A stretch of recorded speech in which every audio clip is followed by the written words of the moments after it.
Suicide Prevention Walk was held at Shields Arena this afternoon. The American Foundation for Suicide Prevention brought in over 1,000 people to the event. Valley News Team's Harrison Prey was there to cover the walk. Well, our mission is to save lives and bring hope to those affected by suicide. A gathering that brings people together. The American Foundation for Suicide Prevention held the Out of the Darkness Walk for those connected by suicide. All the money that we raise stays here in our community to support local agencies, anybody that will have us in to teach and talk about our message. That's why we walk, to raise awareness and to continue to fund research so that we can continue to save lives. Over 1,000 people participated in the walk at Shields Arena.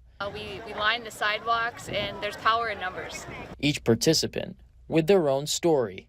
Back in 2010, when it was at Lindenwood Park, just about 50 people back then. That was when I actually lost my mom to suicide. Sarah Dukart, a mental health nurse, was affected 2 different ways. I survived a suicide attempt at the age of 13 growing up. And then unfortunately 2 years ago we lost our best friend to suicide. And so I know how important getting, awareness and education out there about mental health is. Organizations like AFSP have been an outlet for help for those in need. After getting help and working through, past traumas, I fully believe in the mission of AFSP. And a symbol that highlights people that have had their own personal struggles. So green beads represent somebody with who has their own personal struggles or lived experience, and so I went on stage to represent being somebody who has struggled in the past with anxiety and depression. With each traumatic past comes with a message to those in the dark. Reporting in Fargo.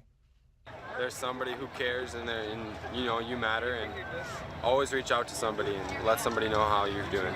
Harrison Prey, Valley News Live. Now, just a reminder, if you're ever having suicidal thoughts, you can call or text 988 to speak with someone and get help.